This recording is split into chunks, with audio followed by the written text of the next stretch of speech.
Hi, my name is Luisa the Jesus, founder and president of LD Human Resources. Welcome to my new show, HR Real Talk. We'll be coming here weekly to answer all of your HR questions in a no-nonsense, no-fluff type of way. We'll also be bringing with us monthly expert guests to help answer those questions.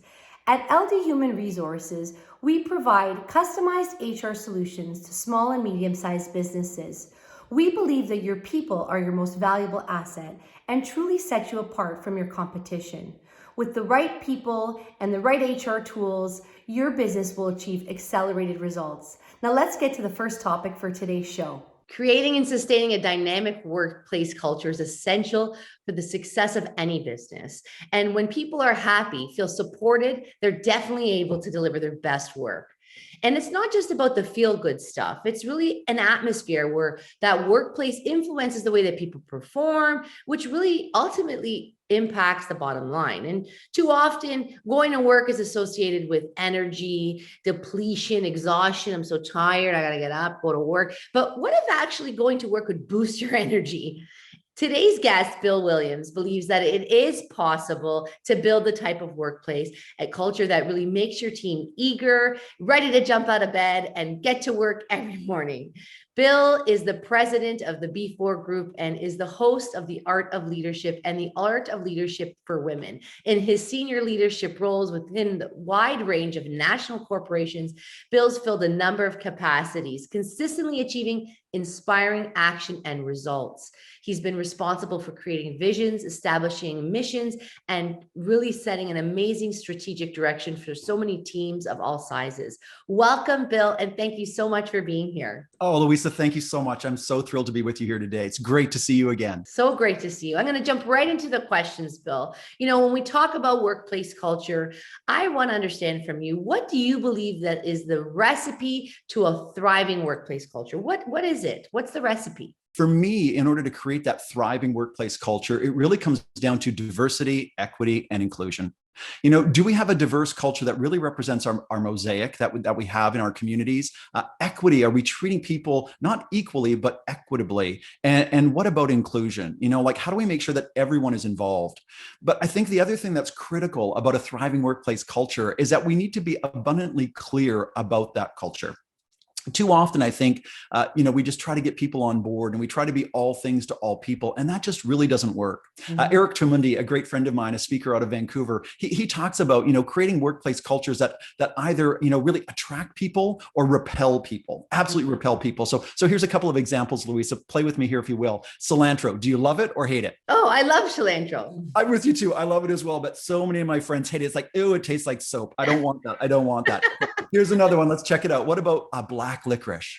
Black licorice. I'm on the fence. I like it. I don't love it, but I like it. I mean, because I like sambuca. So it's the alternative to the alcohol. No, just kidding. It's funny because when I was in the classroom environment, I often had these wonderful smelly markers, and I'd pass around the black marker and I'd ask people, what does that smell like? And the younger people always said, oh, it smells like sambuca. And the parents always said, oh, it smells like black licorice. So it really let you know, do they have kids or are they out partying all the time? But that's the type of thing that I think we really need to be aware of, because we either want to attract people or repel them. You want to make sure that they're in the actual right place. But again, tying it back to diversity of thought, diversity of individuals, ensuring that we pay people equitably. But it doesn't always mean equality. Sometimes it means that other people need a boost right now. And then that inclusion is the other key thing for me. I'm happy to hear that when you talk about workplace culture, it's not even just important from an internal culture, but also, as business owners, naturally you're thinking, okay, well, how does that impact the organizational profitability, revenue, sort of sustainability,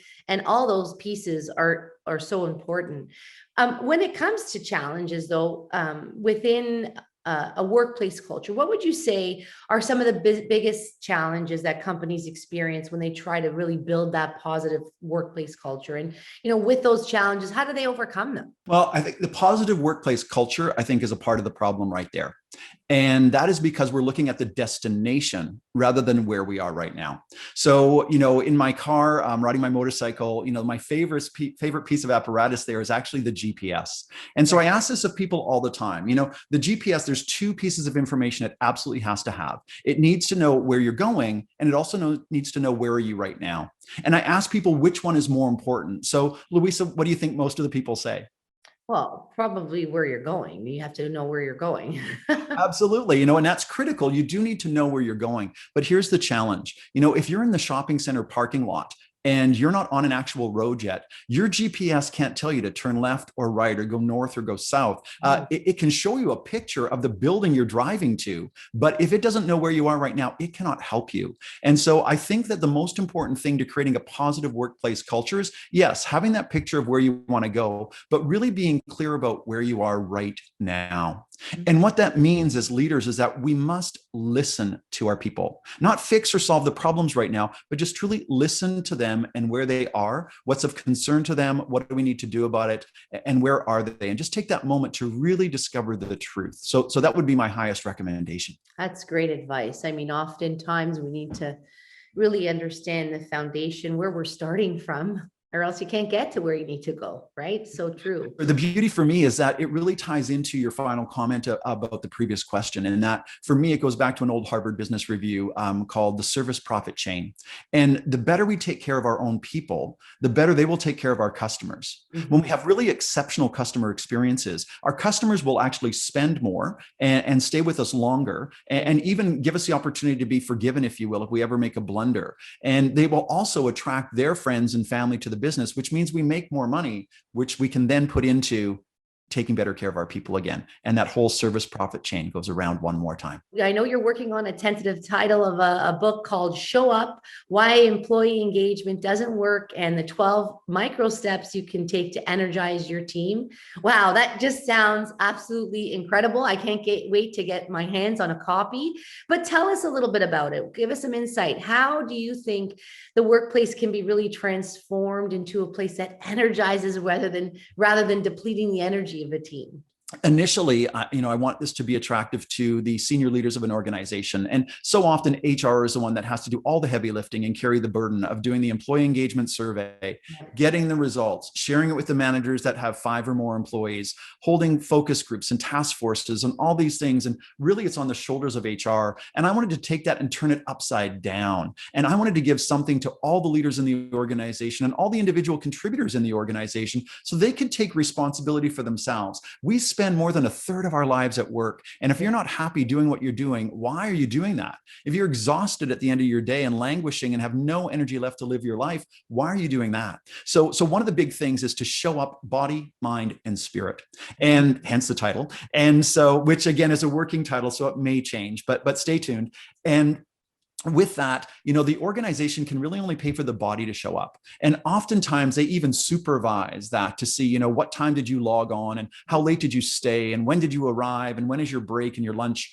And so we're almost, the body shows up, but what about their ideas? What about their mind? Yeah. We hire new people to come and work with us and, they say, hey, I've got this great idea to try things here. And they're like, yeah, you haven't been here long enough. You just need to sit and wait. And we teach them to not give us their great ideas. And the third component is their passion, their spirit. How do we allow them to flourish, going back to that culture piece again and really thrive? So for me, it's to show up not only with the body, but to bring your great ideas. Used to be a time when I used to think that, wow, I work with stupid people. Like, why is it I'm working with stupid people? Because the organization told them to stop thinking. And also from the spirit perspective, that passion, do we get excited about what we're doing? So those would be just a couple of tips from the book right now. This has been a great conversation. Tell me, how can we connect with you? How is it that people can find you to hear more? Well, absolutely the best place to connect with me is on LinkedIn. It's just such a great business tool. And you'll find me as Bill G. Williams. The G sort of makes me distinguished from other people. So many Bill Williams are out there, but Bill G. Williams, and you'll find me there. And we're going to have all the links and tags within our post. So please do feel free to find Bill there and stay tuned for more information about your book. I can't wait, like I said, to get a copy myself. And thank you so much, Bill, for being here today. It's been an absolute pleasure. My pleasure, Luisa. Take care and do have a great day. Thanks for listening to today's episode of HR Real Talk. If you like what you heard, be sure to hit the like button and leave us a comment below so we know what you think about it. Every week we'll be coming here, so don't forget to follow us to hear more about HR, Real Talk, and answers to your questions. For a free consultation, visit us at ldhr.ca. We'd love to hear from you. See you next week.